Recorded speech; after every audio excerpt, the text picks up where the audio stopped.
Oke, kita mulai.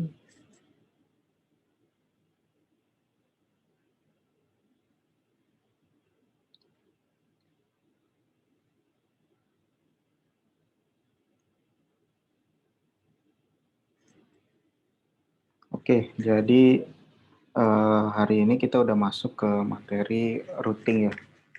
Yang sebelumnya di materi-materi sebelumnya itu teman-teman masuk di materi switching namanya. Itu kurang lebih prakteknya itu kita masih berkutat di perangkat switch ya gitu. Nah, kalau sekarang kita udah masuk di materi routing, nanti akan banyak juga konfigurasi dilakukan di perangkat router gitu.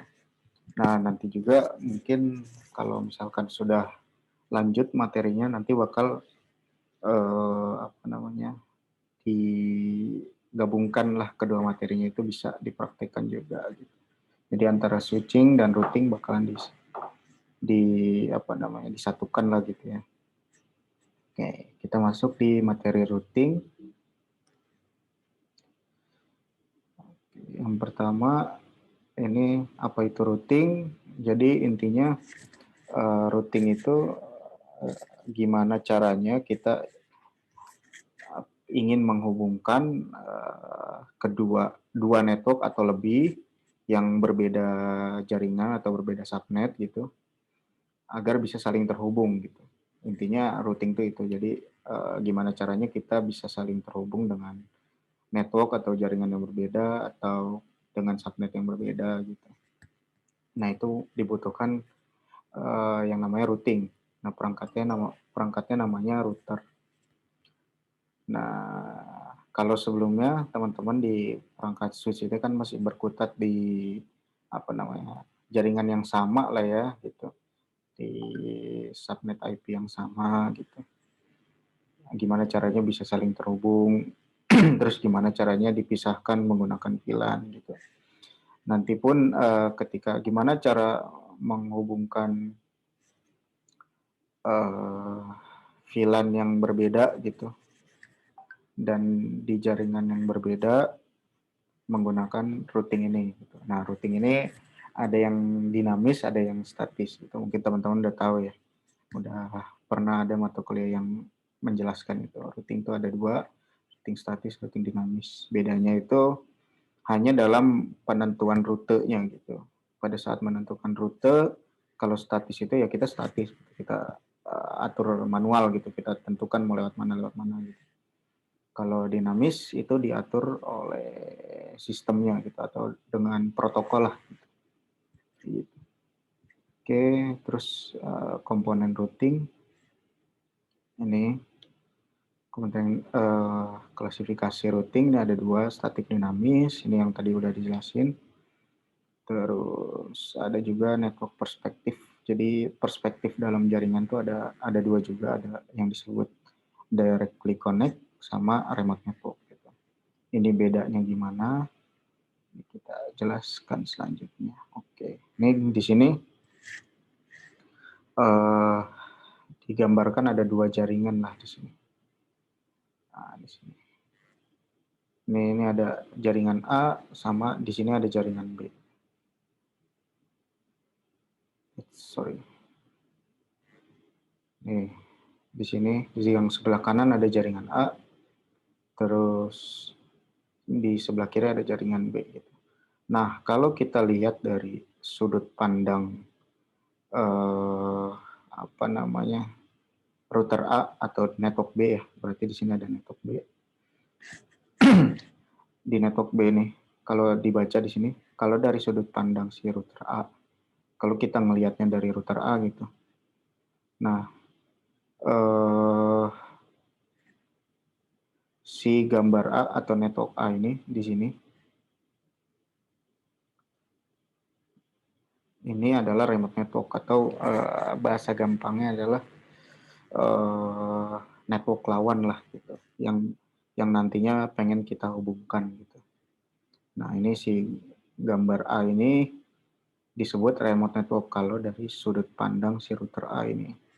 Gitu. Nah, kalau dari untuk gambar B di sini, ini disebutnya directly connect karena si interface router A sama router B ini terkoneksi langsung gitu. Ada kabel yang hubungin gitu langsung. Nah, ini dia namanya directly connect. Gitu. Jadi intinya adalah kalau misalkan interface di satu router ini terhubung langsung ke interface router lain, itu disebutnya directly connect. Nah, kalau misalkan dia nggak terhubung langsung atau ada di network lawannya lah gitu. Ini kan ada di router B, di balik router B lah gitu ini networknya. Nah, ini disebutnya remote network. Nah, itu yang dinamakan network perspektif gitu. Jadi kita lihat misalkan dari sudut pandang router A, berarti yang ini gambar A ini disebutnya adalah remote network. Nah, kalau yang gambar B ini disebutnya directly connect. Begitupun sebaliknya gitu. Kalau kita lihat dari sudut pandang router B, ini network yang ada di belakang A ini, misalkan dua router ini disebutnya remote network. Gitu. Nah, kalau yang terhubung langsung, ini disebutnya directly connect. Kayak gitu. Ini namanya perspektif network. Yang nantinya pasti berguna banget pas kita config sebuah router lah gitu. Jadi kita lebih paham dari sisi logikanya gitu. Nah, terus ada juga yang namanya administrative distance. Nah, administrative distance ini intinya adalah kayak priority lah gitu. Jadi setiap routing protokol ini di sini ada directly connect. Ini yang terhubung langsung berarti dia punya administrative distance-nya 0. Ini standarnya lah ya. Sebenarnya kita juga masih bisa ngubah-ngubah gitu. Ini standarnya. Kalau kita nggak config atau kita nggak ngelakuin perubahan, standarnya segini, angka-angka dari administrative distance-nya gitu. Static routing 1 gitu. Misalkan kita pakai routing dinamis EIGRP gitu, ini standarnya kalau yang internal itu 90 gitu. OSPF 110 ini standar gitu. Kita masih bisa ngubah-ngubah. Ya gitu. Ini intinya priority. Kalau misalkan kita di sebuah router gitu, kita pakai dua, ada static routing, ada dinamis. Misalnya kita pakai EIGRP gitu.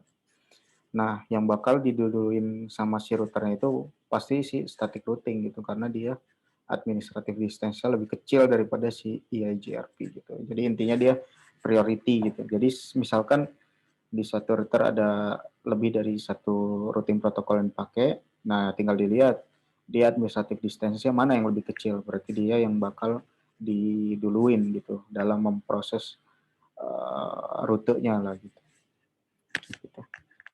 Administrative distance. Nah, ini kita masuk ke materi routing static. Nah, ini routing static itu kayak yang tadi dijelaskan ya. Jadi secara penentuan rutenya, kita mau lewat mana itu dirutekan secara manual gitu di sisi router. Kayak gitu.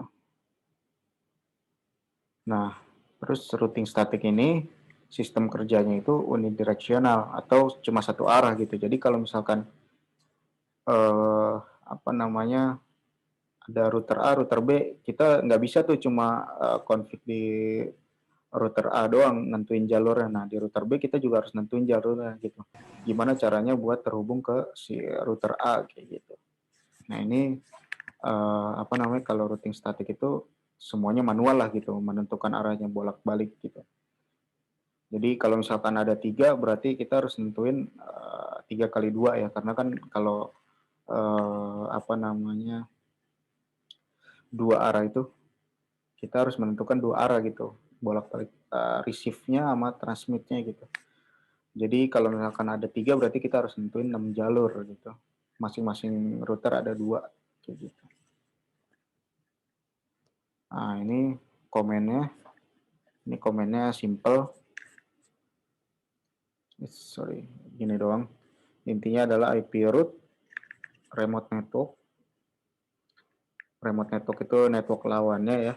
Terus subnet masknya, misalkan nanti remote network itu /30/29 itu subnet masknya harus disesuaikan gitu. Nah terus kalau udah kita nentuin jalurnya nih, jalurnya mau lewat mana nih. Nah ini penentuan jalurnya juga ada dua mode, ada menggunakan exit interface atau next hop gateway. Gitu. Ini bedanya kalau exit interface kita cuma menuliskan interface mana nih buat keluarnya gitu. Misalkan FA01, FA00, nah itu exit interface-nya. Kalau next hop gateway berarti kita harus tahu IP dari IP di router lawannya gitu. IP dari interface yang directly connect gitu. IP-nya berapa gitu kita masukin. Itu namanya next hop gateway. Nah ini tinggal pilih aja sih. Bisa dua-duanya kayak gitu. Nah ini dijelaskan juga macam-macam dari routing statik ya. Yang pertama next hop gateway, yang kedua exit interface. Nah ini ada lagi namanya default route.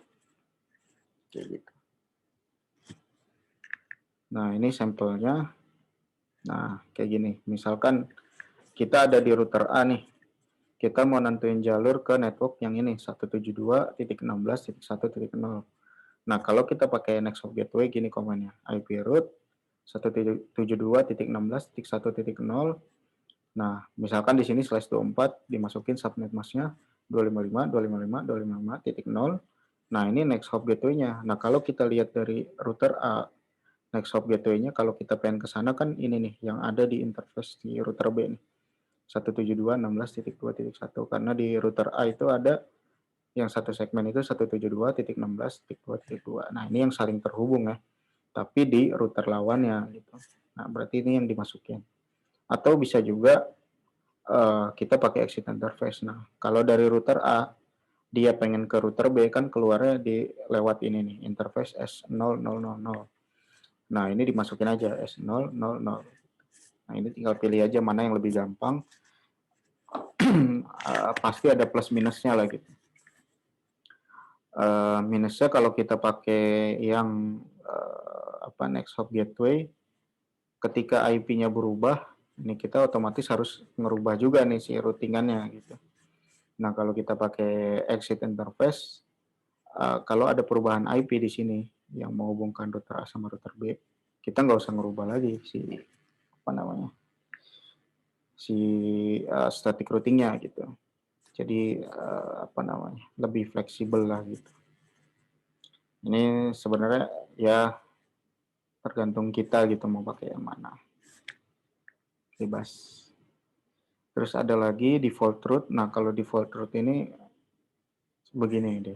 IP route 000.172.16.2.2. Nah, ini kalau kita dari router B. Nah, default route itu intinya adalah pokoknya mau kemana aja lewat sini gitu. Kalau misalkan nih dari router B nggak ada jalur kemana-mana lagi gitu, cuma satu jalur. Ya udah kita pakai default route aja.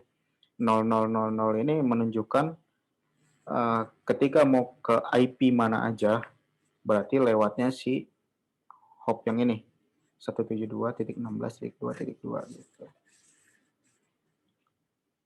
Gitu sih. Cuma kalau default route ini ada beberapa ketentuan gitu.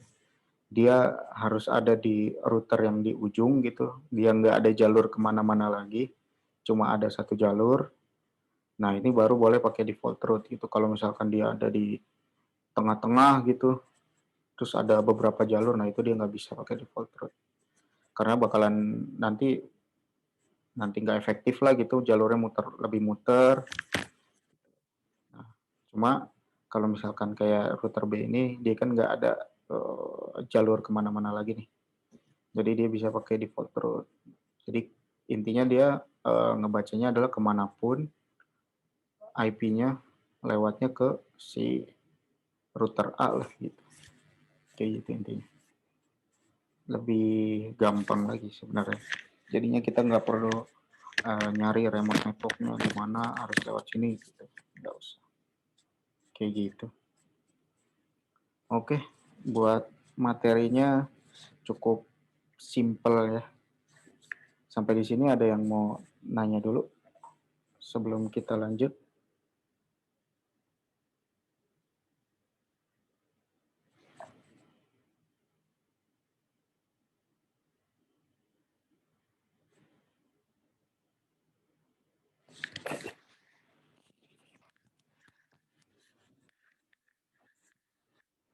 Belum ada nih. Kalau belum ada, kita lanjut buat contoh config-nya ya. Oke, ini buat contoh config-nya ini di nah di sini saya punya topologi yang ya simple aja lah buat contohnya ya. Dua router sama dua site gitu, ada dua PC gitu, terhubung langsung ke router. Konfigurasinya seperti ini.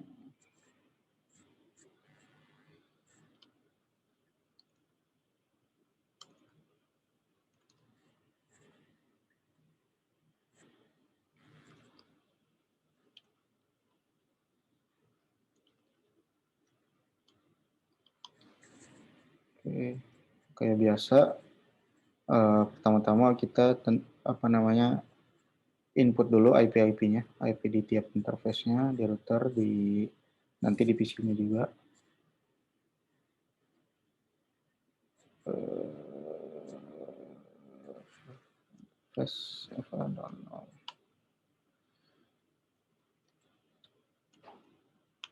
Nah, komennya kurang lebih gini. Buat ketika kita udah ada di menu global config, kita tinggal masukin komen IP address berapa IP-nya. Kalau di sini kan F00 segmennya segini 192.168.100.0. Saya pakainya 100.1 aja. Nah, masukin subnet masknya berapa? Kalau 29 252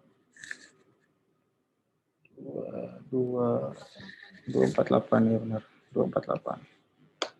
Kayak gitu. Udah, terus kita masukin juga di F01 sama IP address berapa tadi? 11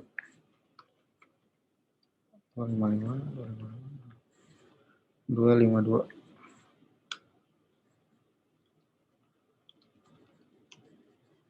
Oke, nah ini kalau di router bedanya defaultnya dia portnya bakalan masih down gitu. Nah kita tinggal nyalain aja no shut gitu.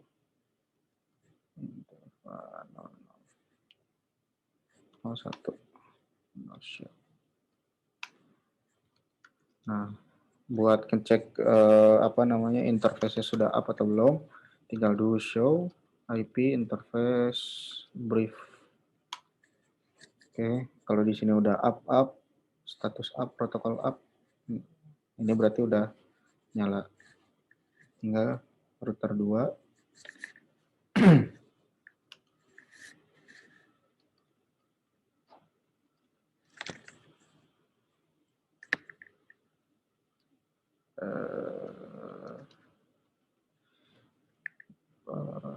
Nol.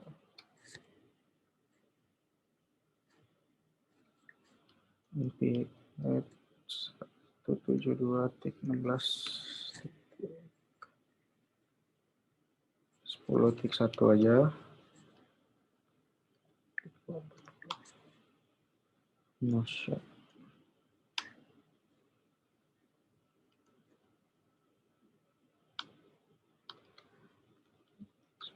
Sepuluh tik 2. No shot.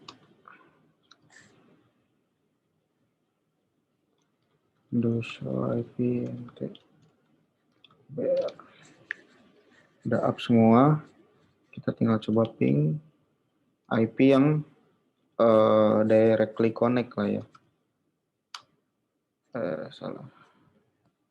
Do ping. Nah, udah bisa. Nah, coba kita ping juga ke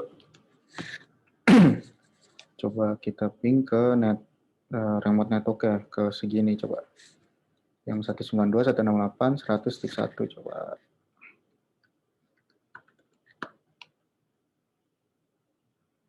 Nah, ini pasti belum bisa karena kita belum routing di routernya.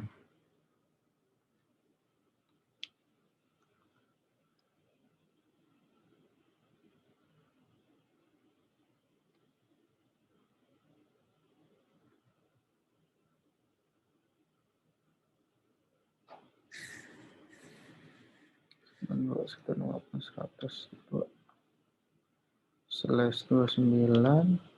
Nah, ini karena kita sekarang pakainya router dan pengen terhubung ke network yang lain, ketika config IP di PC gitu, jangan lupa dimasukin juga buat si gateway-nya gitu, supaya nanti apa namanya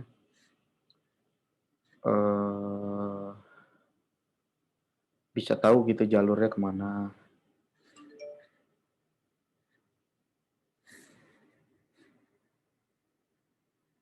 Oh, salah. IP.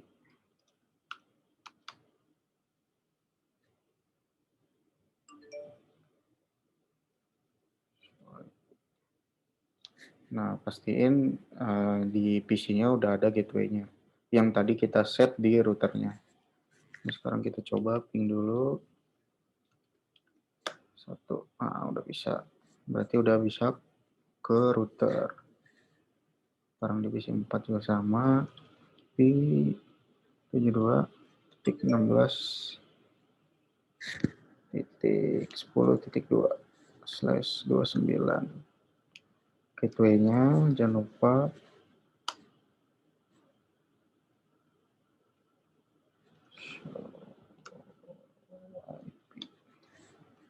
oke, itu bisa.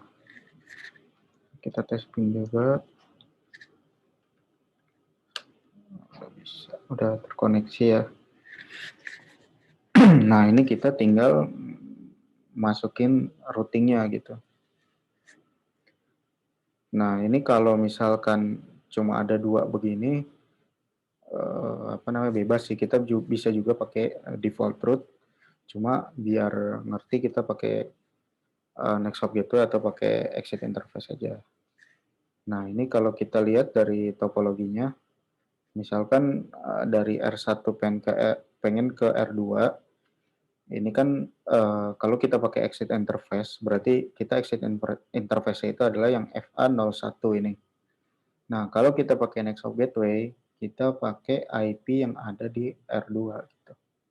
10.10.10.2 kayak gitu. Ini bisa. Sekarang kita tambahin dulu di router 1 IP root lawannya 172.16.10.0, subnet masknya 25.40. Nah, ini kita mau pakainya apa? Coba dulu pakai exit interface FA01. Udah. Nah, terus gimana cara ngelihat routing table ya? Show IP root. Kita tinggal show IP root aja. Nanti ada sini. Sorry, ini router 2 ya. Oh iya, router 2. Sorry. Salah berarti. Bukan ini. Yang kita masukkan 192.168.100. Nah, show IP root. Nah, di sini bakalan ada. Nah, mungkin teman-teman udah tahu ya routing table gitu. Ya, nah, yang di situ bakalan ada informasi rute-rute jalur kemana aja gitu. Nah, sebenarnya bentuknya nggak kayak tabel sih, begini aja gitu bentuknya. Cuma nanti di sini bakalan ada informasi nih. Misalkan kita mau ke 192.168.100.0. Nah, di sini ada kodenya S. Nah, kita tinggal lihat di sini S itu apa sih? Nih, S itu statik. Nah, kalau kita pakai routing yang lain bakalan ada kode-kodenya yang lain. Gitu.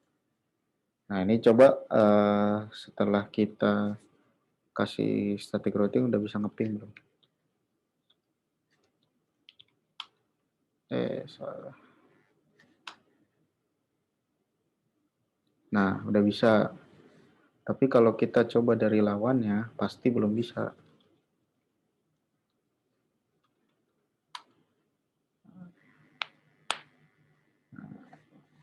Kenapa belum bisa? Nah, karena routing static itu kan tadi unidirectional ya. Ketika kita cuma config di salah satu aja, dia pasti nggak bisa gitu.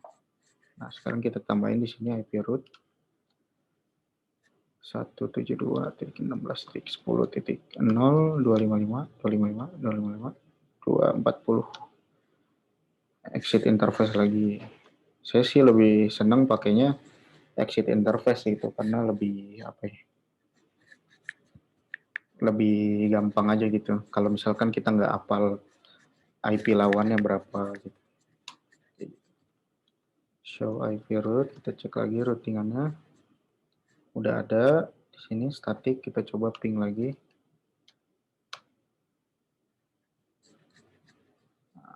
Oke. Nah, ini di sini kalau pertama kali kita ngirim paket lah, ngeping itu kan kita ngirim paket gitu intinya. Nah, karena baru ditambahin, nah makanya dia pasti ada timeout dulu nih satu. Karena dia lagi nyari, ngebaca dulu gitu. Lewat mana.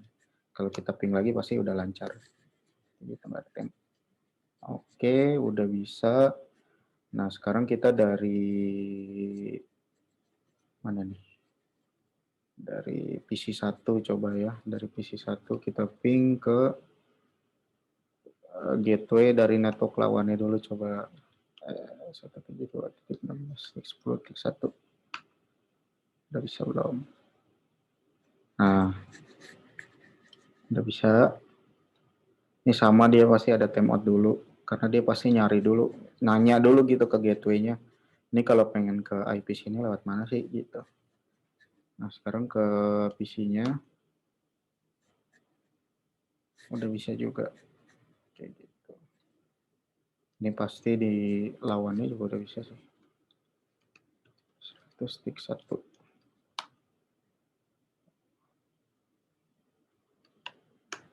Udah.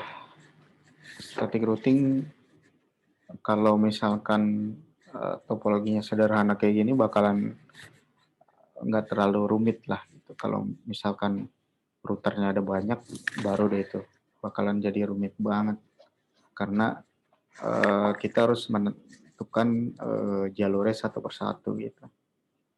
Kayak gitu. Sampai di sini ada yang mau ditanyain dulu? Ada yang kurang ngerti?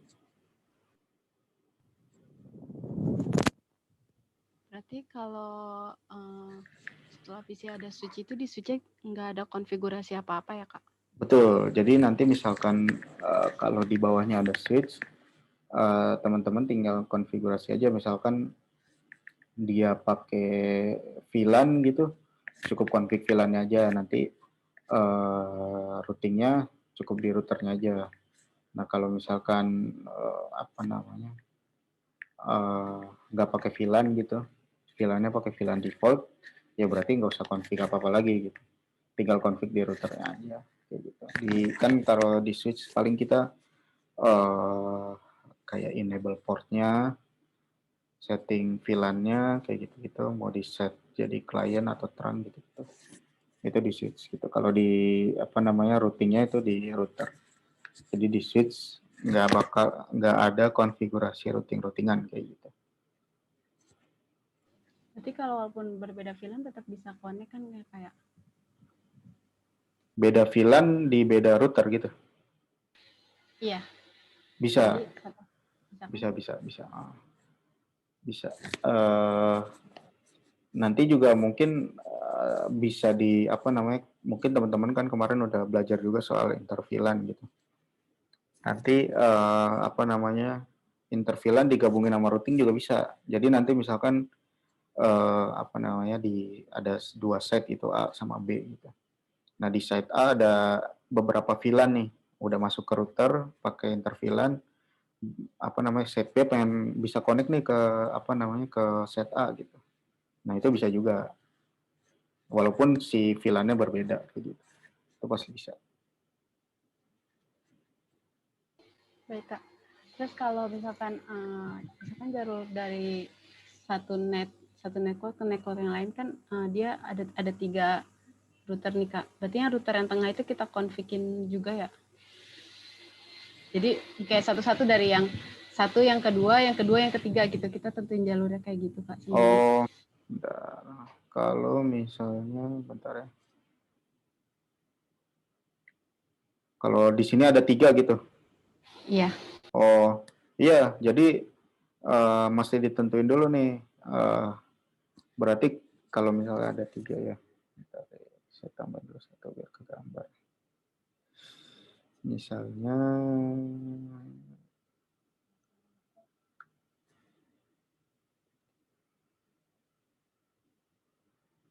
di sini ada lagi nih. Jadi 3. Nah, kalau kita pakai statik, berarti kita misalkan di sini ada network juga nih. Di sini ada network juga di bawahnya.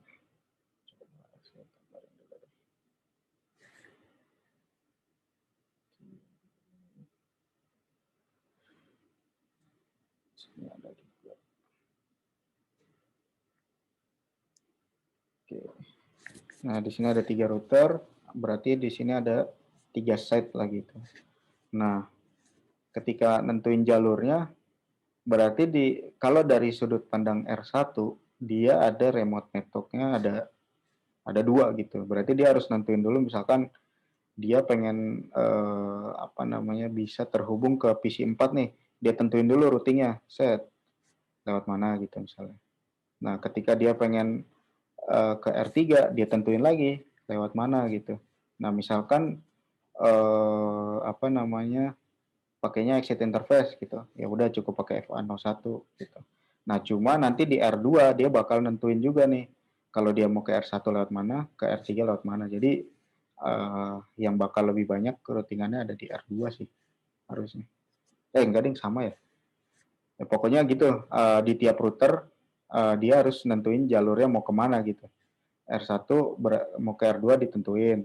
Dari R1 mau ke R3 nanti ditentuin mau lewat mana. Nah, di R2 dia yang bakal apa namanya ngarahin lagi nih. Nanti kan ketika dari PC1 misalkan mau ke R3 nih, dari PC1 udah dapet nih keluarnya lewat FA01. Nah, berarti nanti masuk di R2. Nah, di R2 dia harus nentuin juga nih kalau mau ke R3 lewat mana. Misalkan ditentuin lagi pakai exit interface, misalnya lewat FA01 lagi. FA01 ntar baru masuk di R3 kayak gitu sih. Jadi apa namanya di setiap hop-nya itu harus ditentuin lah gitu. Di setiap router yang bakalan dilewati ini harus apa namanya ditentuin routingannya lewat mana kayak gitu. Begitupun kalau lebih banyak itu ada 4, ada 5 sama kayak begitu. Makanya static routing ini agak kurang cocok kalau misalkan routernya ada banyak gitu. Udah ada 10 bakalan susah config-nya kayak gitu. Baik, Kak. Makasih. Oke. Ada lagi yang mau tanyain? Sudah cukup jelas?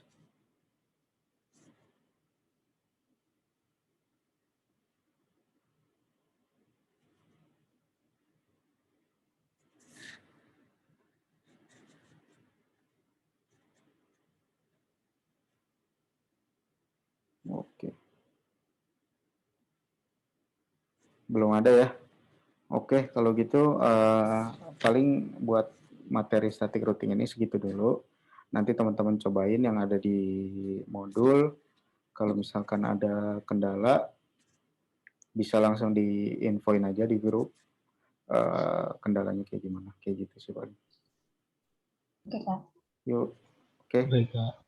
Paling segitu dulu ya. Kurang lebihnya mohon maaf. Sampai jumpa di pertemuan berikutnya. Wabillahi taufiq wal hidayah. Assalamualaikum warahmatullahi wabarakatuh. Waalaikumsalam warahmatullahi wabarakatuh.